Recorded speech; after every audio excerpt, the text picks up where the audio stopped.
The wind gnawed at the ancient stones, a constant, mournful sound that had been my only companion for years.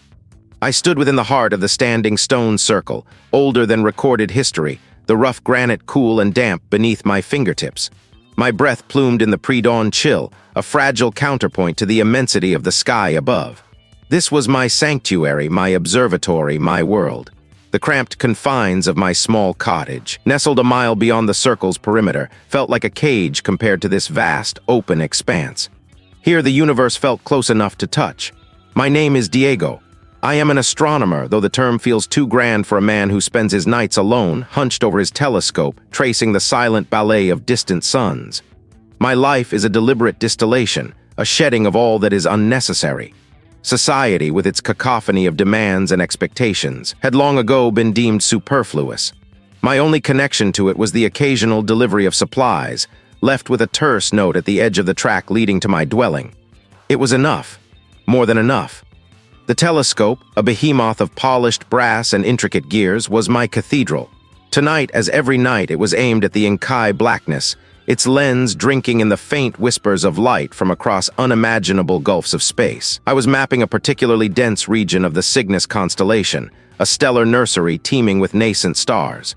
It was a familiar, comforting task, the kind of meticulous work that grounded me, that made the vastness comprehensible, if only in its measured, predictable movements. But tonight something was different, a prickle of anomaly, a deviation from the expected.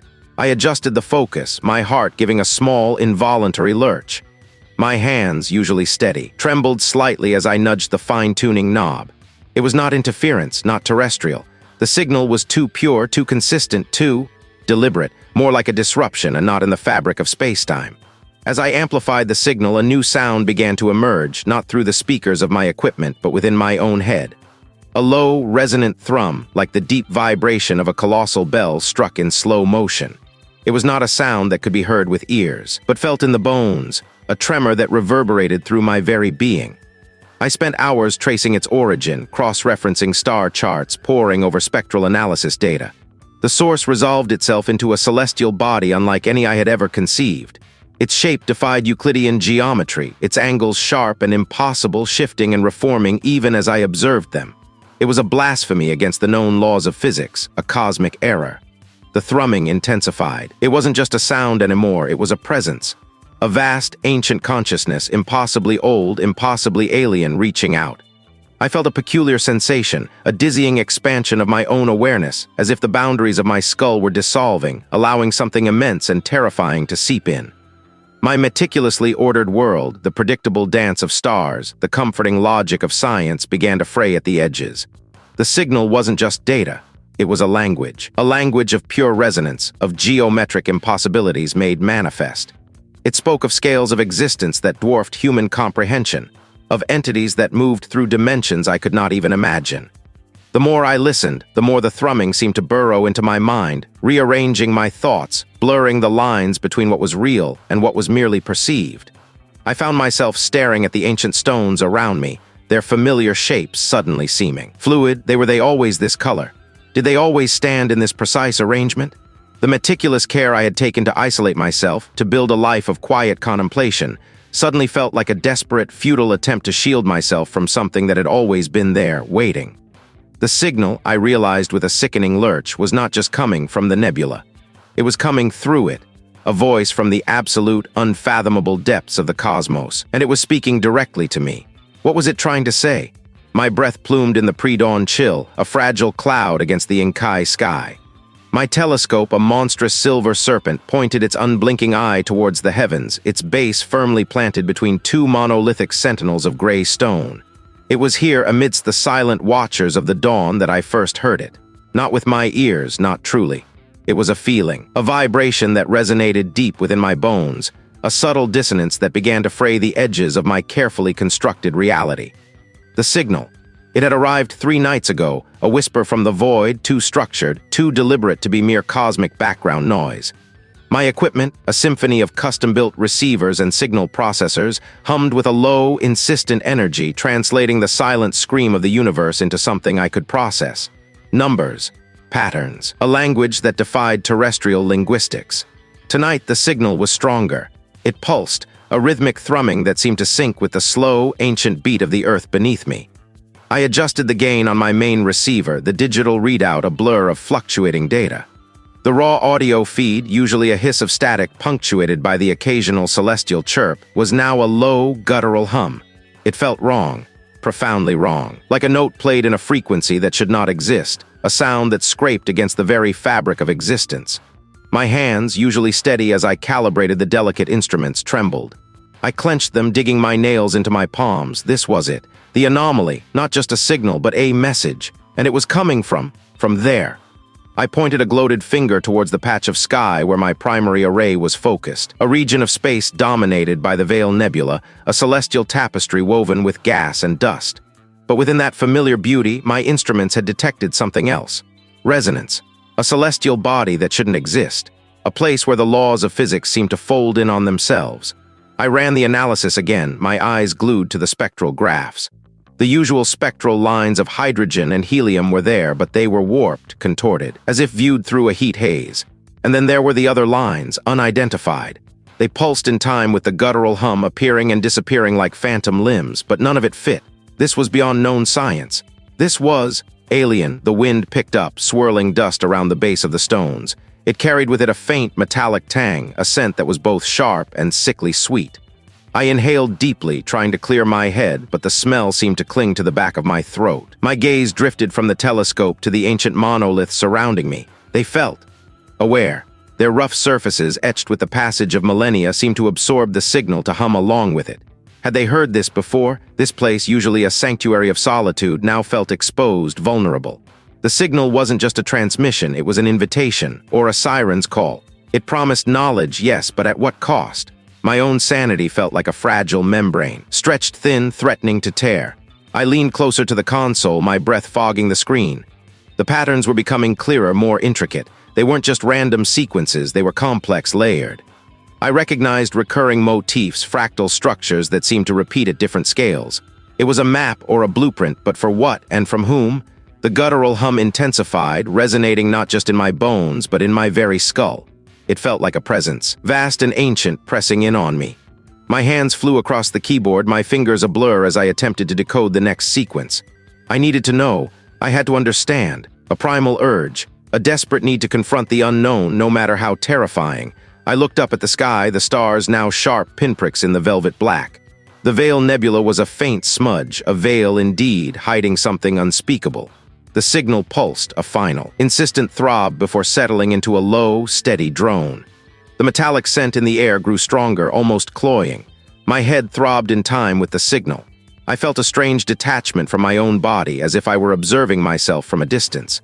Was this the beginning of understanding, or the end of everything I knew? The damp stone bit into my palms, a familiar ache.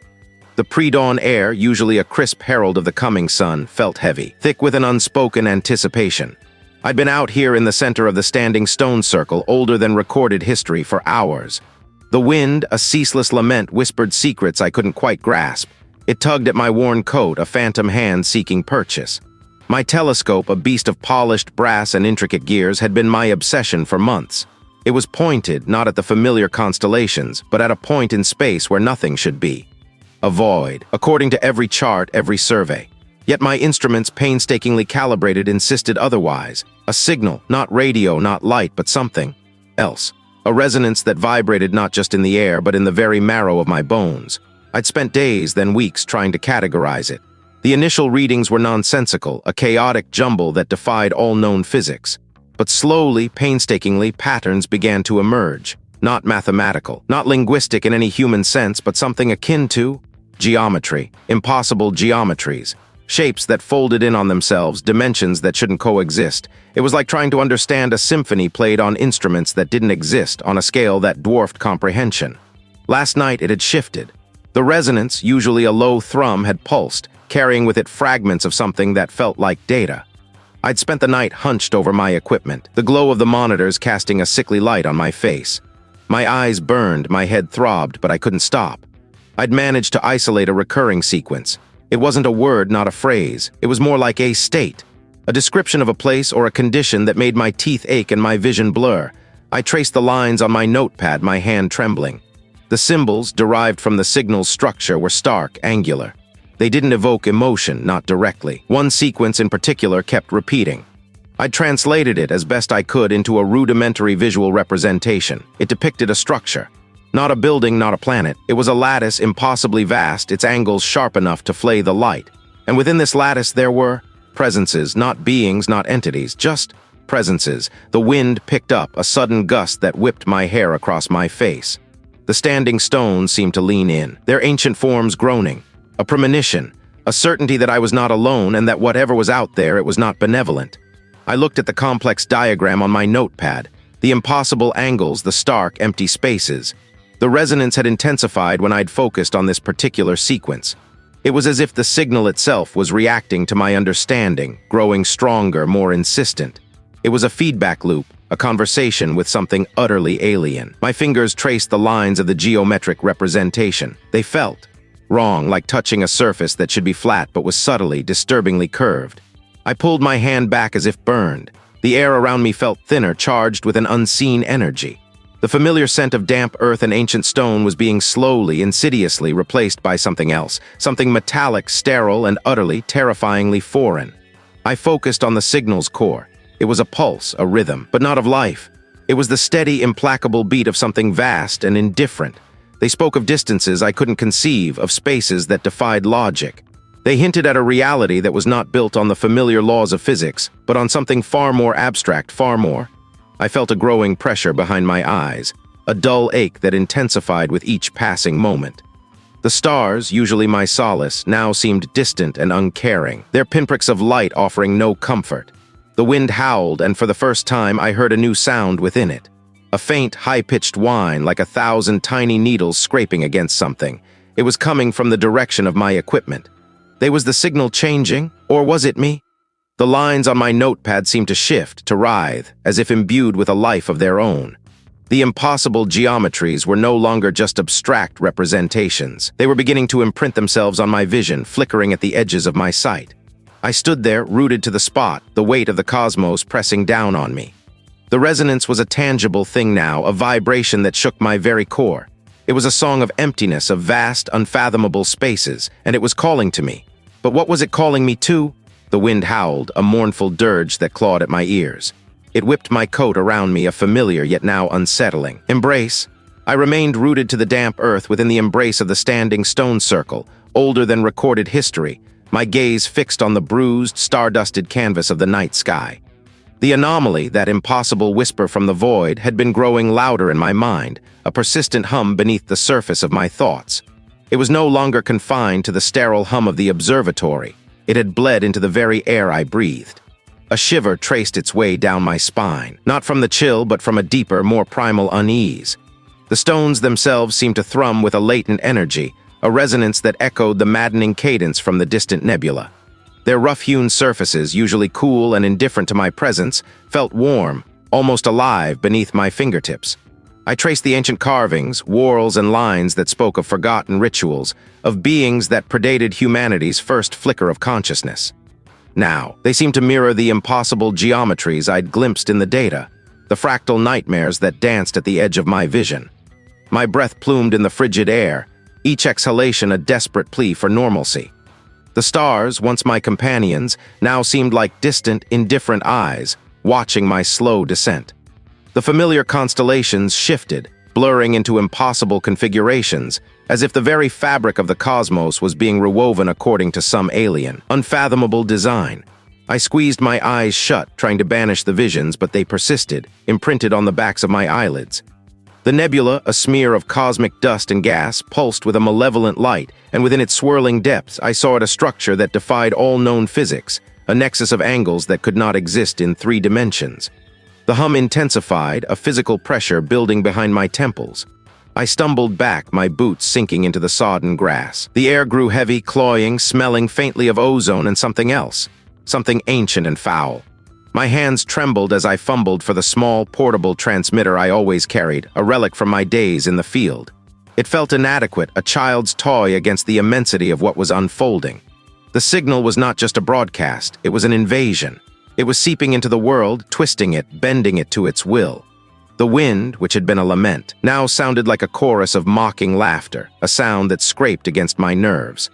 I could feel it, the subtle shift in reality, the fraying of the veil that separated my world from that. I needed to warn someone, but who would believe me? They would call me mad, a lunatic lost in the wilderness of his own mind. Yet the evidence was undeniable, etched into the very stones beneath my feet, shimmering in the distorted starlight above. The signal was not just from the nebula, it was becoming a part of me, a parasitic entity feeding on my perception. I raised the transmitter, my fingers clumsy and numb. The small device felt impossibly heavy. My voice, when it finally came, was a raw croak, barely audible above the wind's shriek. "This is Diego," I rasped, my gaze sweeping across the transformed landscape, the distorted trees, the unnervingly still air between gusts. "I'm at the Standing Stone Circle, older than recorded history. Something is happening, the sky. It's wrong, the signal. It's here, it's not just a broadcast anymore." The hum was now a roar in my skull. It was too tall, too angular to be natural. I remained rooted to the damp earth within the embrace of the Standing Stone Circle, older than recorded history, my gaze fixed on the bruised, star-dusted canvas of the night. My fingers, stiff with cold, still hovered over the rough granite of the central monolith. The hum, once a faint whisper beneath the terrestrial din, had grown. It was a deep, resonant thrum that vibrated not just in the air, but in the very marrow of my bones. I had spent days here, tucked away from the sterile, predictable world of my observatory. The nebula, that impossible bloom of fractured light and impossible angles, had called to me with a siren song that drowned out all reason. Its signal, a tapestry of frequencies that defied conventional physics, was no longer just data. The message I had painstakingly constructed, a mere echo of my own understanding, felt like a child's scrawl against the cosmic graffiti of the nebula. Yet I had to send it. The compulsion was a gnawing hunger, a desperate need to bridge the unimaginable gulf, to announce my presence to whatever impossibly ancient intelligence resided within that celestial wound. I had traced the final sequence onto a small, handheld device, its screen glowing with an unnatural luminescence, a pale imitation of the nebular fire.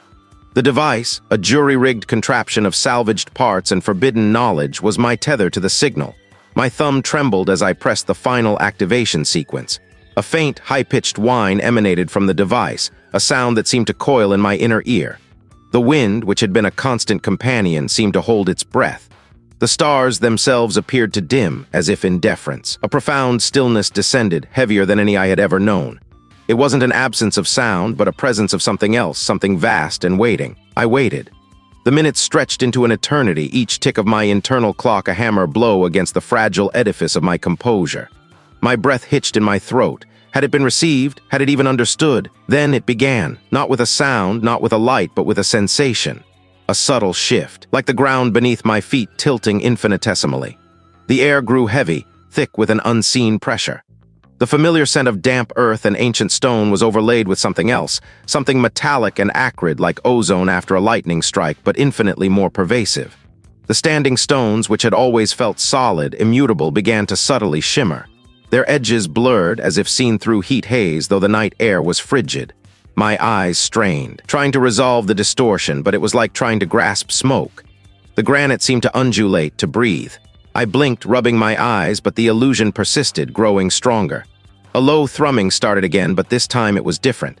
It wasn't coming from the sky or from my device. It was coming from within the stones, a deep, guttural resonance that made my teeth ache. The ground beneath me vibrated, a tremor that started small and grew, shaking loose pebbles that skittered across the grass. I stumbled back, my heart a frantic bird in my chest. This was not a response I had anticipated. This was not a dialogue. This was a change. The stars above, once distant points of light, now seemed to press closer, their constellations warping, twisting into configurations that made no sense, that defied all geometry I had ever known. The familiar patterns of Ursa Major and Orion were dissolving, replaced by impossible Escher-like arrangements that clawed at my vision. My own body felt alien. My fingers, when I looked at them, seemed to elongate, to twist at unnatural angles. The skin felt too tight, as if it were a poorly fitted suit. A prickling sensation spread across my scalp, followed by a dull ache behind my eyes. The world was no longer a stable, predictable place. It was fluid, mutable, and terrifyingly responsive. The signal, my signal. It had been received, and the reply was not in words, but in the unraveling of reality itself. It was bleeding into my world, infecting it, reshaping it according to its own alien, maddening design. I wanted to run to flee this place, this desecrated ground. But my feet felt rooted, my limbs heavy, as if the earth itself were pulling me down, anchoring me to this unfolding horror.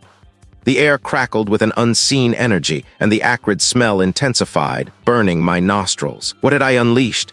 The hum intensified, a deafening roar that seemed to emanate from everywhere and nowhere at once. It was the sound of the universe groaning, of fundamental laws buckling. I squeezed my eyes shut, but the impossible geometries seared themselves onto the backs of my eyelids. The resonance was inside me now, vibrating through my skull, rattling my very soul. Was this what it meant to be heard by something truly ancient? Was this the price of knowledge? And then, I heard it, or rather, I felt it. A vast, silent question echoing not in the air but in the newly formed cavities of my mind. A question that promised more, so much more, of this terrifying transformation. Are you ready? The familiar constellations seemed to writhe, their sharp points blurring into a liquid smear.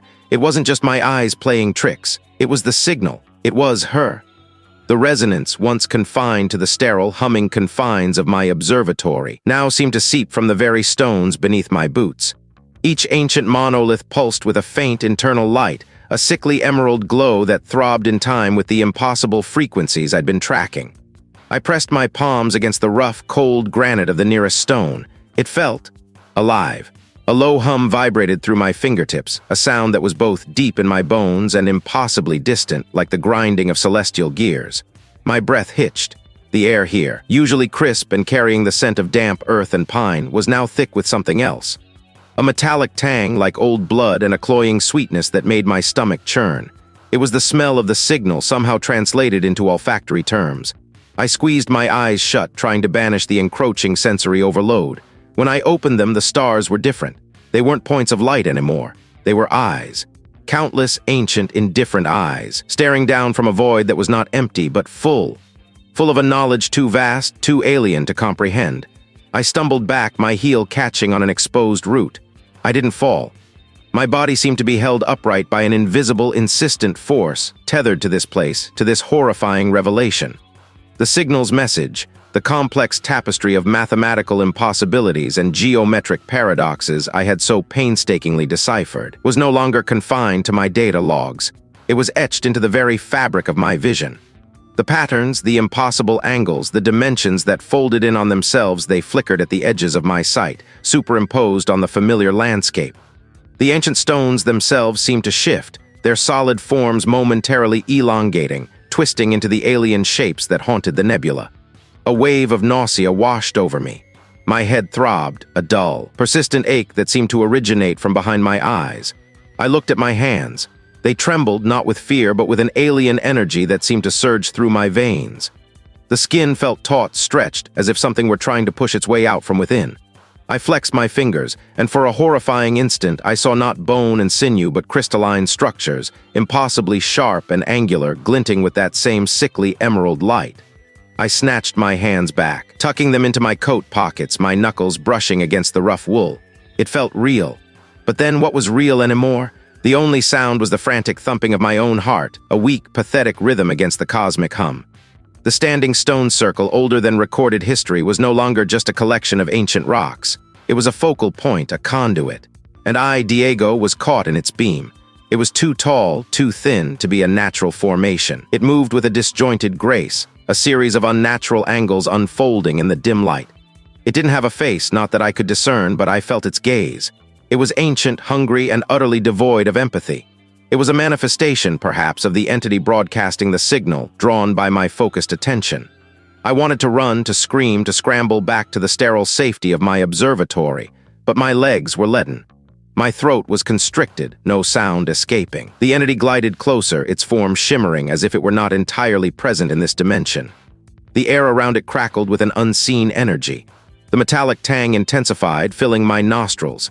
It stopped just a few yards away. And then a voice, not with sound but directly into my mind, a voice like grinding glaciers and dying stars. You perceive. My own thoughts, my own fears were no longer solely my own, they felt. Borrowed, tainted. The entity's presence was an invasive force, not just around me, but within me. It was sifting through my memories, my anxieties, my very sense of self. I did understand on some level. I understood my insignificance. I understood the vast, terrifying indifference of the cosmos. It didn't touch me, but I felt a pressure, an immense weight pressing down on my mind. The standing stone circle, older than recorded history, pulsed brighter. The stars above, those indifferent eyes, seemed to converge. Was I being claimed? Was this the end of Diego or the beginning of something else entirely? The air in the standing stone circle, older than recorded history, was thick with a silence that pressed against my eardrums. It wasn't the absence of sound, but a presence of quiet, a profound hush that seemed to absorb all ambient noise. The rough, lichen-covered stones loomed around me, ancient sentinels against a sky that felt too close, too vast. A chill, unrelated to the late autumn air, seeped into my bones. My breath plumed white, a fragile cloud against the encroaching gloom. The signal, it wasn't just in my observatory anymore. It was here, woven into the very fabric of this place. The impossible geometries I'd seen on my screens, the maddening resonance that had clawed at my sanity, they were no longer confined to the digital realm. I clutched the small, handheld receiver, its familiar weight a meager comfort. The needle on its dial quivered, not with a radio wave, but with something far more primal, something that resonated with the thrumming in my own skull. It was as if the universe itself had decided to speak directly to me, bypassing all intermediaries, all filters of perception. My hands trembled. It was the sudden realization, the crushing weight of what I had stumbled upon. The nebula, the object within it. It wasn't just a celestial phenomenon. It was a consciousness, vast and alien, and it was reaching out. Not to communicate, not to share knowledge, but to absorb, to redraw the boundaries of existence, to impose its own warped reality onto everything it touched. I remembered the calculations, the projections I'd made, the energy signatures, the impossible curvature of spacetime around the object. It was a tear, a wound in reality, and through it, something ancient and hungry was bleeding through. My observatory, once a sanctuary of ordered observation, had become a conduit. And now it had drawn me here to this place of primal power to complete its assimilation. A faint light began to emanate from the center of the standing stone circle, older than recorded history. It wasn't the warm, comforting glow of dawn, but a sterile, phosphorescent luminescence, like the light of a dying star. The air grew heavy, thick with an ozone-like tang that prickled my nostrils. My thoughts, once sharp and focused, now felt sluggish, like wading through thick tar. The resonance intensified, a low hum that vibrated deep within my chest. It wasn't just a sound. It was a sensation, a physical pressure that threatened to crack my very bones. Images flashed behind my eyes, impossible landscapes, cities built on non-Euclidean principles, beings of pure geometry that defied comprehension. They were not visions, they were memories, echoes of a reality that was not my own, but that was now seeping into me. I stumbled backward, my boots crunching on loose gravel. The receiver slipped from my grasp, clattering against the stone. I didn't bother to pick it up. What was the point? The signal was everywhere. It was within me. The light in the center of the circle pulsed, growing brighter, more intense. The air crackled with an unseen energy. I could feel my own thoughts fraying, my sense of self dissolving. The carefully constructed edifice of my understanding, my identity as Diego, the solitary astronomer, was crumbling. What was Diego? A fleeting arrangement of atoms, a brief flicker in the face of eternity. This was the truth the signal was revealing, the cosmic indifference made manifest. My body felt heavy, sluggish. My limbs refused to obey my will. It was as if the alien consciousness was already beginning to exert its control, bending my physical form to its alien designs. I was losing myself. They seemed wrong. The proportions felt off, the angles subtly, disturbingly incorrect. I flexed my fingers and the movement felt alien, jerky. A choked gasp escaped my lips. This was it, the culmination. The entity had found its way not just to my mind, but to my very being. It was rewriting me, a cosmic artist painting over a fragile canvas with its own terrifying vision. A choice, a desperate, futile choice. I could surrender, let the alien reality consume me, become another mote of dust in its unfathomable existence. Or I could fight. My eyes scanned the ancient stones, their weathered surfaces seeming to pulse with a latent power. This place, older than recorded history, felt like a nexus, a point where the veil between worlds was thin. Perhaps, just perhaps, there was something here, some echo of the Earth's own ancient energies that could offer a resistance, however small. I turned my back on the blinding light, on the encroaching dissolution. My gaze fell upon the largest of the standing stones, its surface etched with patterns that seemed to shift and reform as I watched. It was a desperate gamble, a leap of faith into the unknown, but the alternative was oblivion. What was left of my will surged, a final, flickering flame. I would not be erased. I would not be remade in its image. I would stand, however, briefly against the tide. But how could one man, one insignificant speck of consciousness, possibly hope to resist a force that could warp the very fabric of existence? The rough, lichen-covered stones loomed around me, ancient sentinels against a sky that felt too vast, too indifferent. My fingers, numb with cold and a deeper, more primal chill, traced the crude carvings on the tallest monolith. They were not symbols I recognized from any earthly lexicon, but alien geometries that echoed the impossible structures I'd seen in the nebula's heart. I had to stop. This had to end. My research, my life's work, had become a gateway to a madness that was not my own. The signal, that damnable, beautiful, terrifying signal. I had to erase it, not just from my data, but from my mind. My breath plumed in the frigid air, a stark white contrast to the deepening twilight. I'd come here to this place of ancient power, hoping its stillness could somehow anchor me, that its palpable age could ground me in a reality that was rapidly unraveling. My hands fumbled in the pocket of my worn coat, searching for the small, portable data drive. It held the raw, unadulterated essence of the discovery, the spectral analysis, the waveform, the impossible mathematical progressions that had consumed my nights and fractured my days. I imagined crushing it, grinding it into dust against the unyielding stone. But that wouldn't be enough. The knowledge was already inside me, a parasitic growth burrowing into my thoughts. A low hum began to vibrate through the ground, subtle at first, then growing. It was not the familiar thrum of the earth, but something dissonant, a frequency that grated on my teeth and sent a tremor through my bones. The stones around me seemed to absorb the sound, their weathered surfaces rippling with an unseen energy. I squeezed my eyes shut, trying to block it out, but the resonance was internal, a vibration within my own skull. I imagined the signal, a cosmic siren's call from a place that defied comprehension. Its message, if it could be called that, was not one of communication, but of an awakening to the utter insignificance of everything I held dear. Humanity, with all its struggles and triumphs, was less than a speck of dust in the face of such unfathomable scale and alien intent. The nebula, a cosmic tumor of impossible dimensions, pulsed with a consciousness that dwarfed galaxies. The hum intensified. The air grew heavy, charged with a static electricity that made the fine hairs on my arms stand on end. I could feel the pressure building, not just in my ears, but behind my eyes. The carvings on the stones began to glow with a faint, phosphorescent light, the alien geometries shifting and reforming as if the stone itself were breathing. This was not the calm I had sought. This was a nexus, a point where the veil between realities was thin and the echo of that distant, maddening resonance was bleeding through. I opened my eyes and the world had subtly changed. The stars, usually pinpricks of distant light, now seemed to swim, their positions fluid, their very nature uncertain. The familiar constellations were distorted, stretched into impossible shapes that mirrored the patterns on the monoliths. I stumbled backward, my boots slipping on loose scree. The data drive felt heavy in my hand, a physical anchor to the world I was losing. I had to destroy it. I raised it, ready to smash it against the nearest stone, but my arm froze. You cannot unsee, you cannot unknow. It was the signal no longer emanating from the distant nebula, but from within me. It was a part of me now, a new, terrible awareness. The phosphorescent light from the stones flared, bathing the circle in an unearthly. The hum reached a crescendo, a sound that was both deafening and utterly silent, a paradox that tore at the fabric of my sanity. I felt a pulling sensation, as if my very essence were being stretched, drawn towards something vast and unknowable. My body trembled, not from fear, but from an overwhelming surge of alien energy. I dropped the data drive. It clattered uselessly on the stones, its purpose rendered moot. My gaze was drawn upward to the sky, where the distorted stars seemed to weep trails of light. The feeling of insignificance was no longer a concept, but a physical reality, a crushing weight that threatened to reduce me to nothing. You are becoming.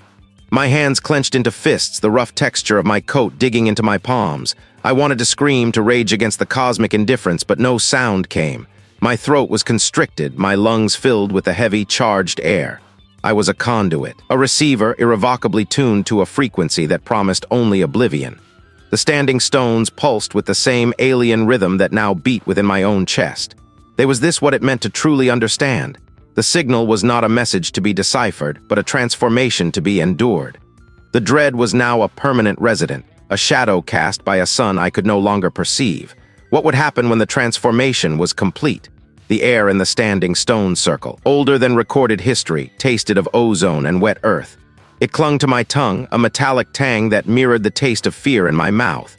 I stood at the nexus of these ancient monoliths, their rough surfaces slick with a dew that wasn't rain. It was a cold sweat born of the universe's indifference. The signal, once a distant whisper, was now a torrent in my mind, a symphony of impossible angles and truths that fractured my understanding. My telescope, a useless relic of my former life, lay abandoned miles away. Here the stars were not distant points of light. They were closer, larger, their patterns shifting with a nauseating fluidity. I could feel their gravity, a subtle pull that tugged at my very bones, not from their mass, but from their wrongness. The nebula, the source of this cosmic blasphemy, was no longer just a celestial cloud. It was a wound in existence, and its emanations seeped into me, rewriting my perception. I traced a pattern on the damp, moss-covered stone beside me. It was an instinct, a desperate attempt to ground myself in something tangible. The lines I drew were not geometric in the way I understood them. My fingers, once steady enough to adjust delicate lenses, now trembled with a power they couldn't contain. The knowledge was a poison, seeping through my veins, burning away the comforting illusions of order and purpose. Humanity, we were specks. Less than specks. We were dust motes dancing in a sunbeam, oblivious to the predator that lurked just beyond the light. The signal wasn't a greeting. It was a broadcast. A statement of being. It said, "We are here and you are nothing." And it was so profoundly, undeniably true that the realization was a physical blow. My breath hitched. My chest tightened, a vise squeezing the air from my lungs. The stones around me seemed to hum, not with sound, but with a vibration that resonated deep within my skull. They were conduits too, I realized. Ancient, forgotten ones, attuned to the same dissonant frequencies that had called to me. The wind, when it finally stirred, carried no scent of pine or sea. It smelled of distance. I looked up, my eyes straining to comprehend the sky. The constellations were no longer familiar. The moon, a pale disk in the inky blackness, seemed to warp, its craters deepening, shifting, hinting at depths that defied earthly geology. It was all a projection, I knew, a hallucination born of the signal's insidious embrace. I stumbled backward, my boots sinking into the soft, yielding earth. The standing stone circle, older than recorded history, felt like a cage, a monument to my own dawning madness. The signal pulsed, a rhythmic throb that echoed the frantic, irregular beat of my own heart. It wasn't just in my head anymore. It was in the air, in the stones, in the very ground beneath my feet. It was a contagion of cosmic insignificance. My hands instinctively went to my ears, a futile gesture against a soundless invasion. But the resonance was not auditory, it was primal. It burrowed into my bones, vibrating with the terrifying certainty that I was not alone and that what shared the universe with us was not benevolent nor even indifferent. It was other, utterly, terrifyingly other. The stars wheeled. The impossible geometries swam before my eyes, a constant, shifting panorama of cosmic horror. I wanted to unsee it, to forget the maddening beauty of its terrible truth, but it was etched onto my soul, a brand of cosmic awareness. I was a broken lens, forever seeing the universe not as it appeared, but as it was, in all its vast, uncaring, and terrifying glory. The signal receded not in volume, but in intensity, leaving behind an echo, a resonance that would never fade. I sank to my knees, the dampness seeping through my trousers. The standing stone circle, older than recorded history, was my sanctuary and my prison. I was alive. But the man who had arrived here, the astronomer who sought to understand the stars, was gone, replaced by something else, something that knew too much. The wind sighed, a mournful sound that seemed to carry the echoes of forgotten worlds. What was left for me now, in this world that was no longer my own?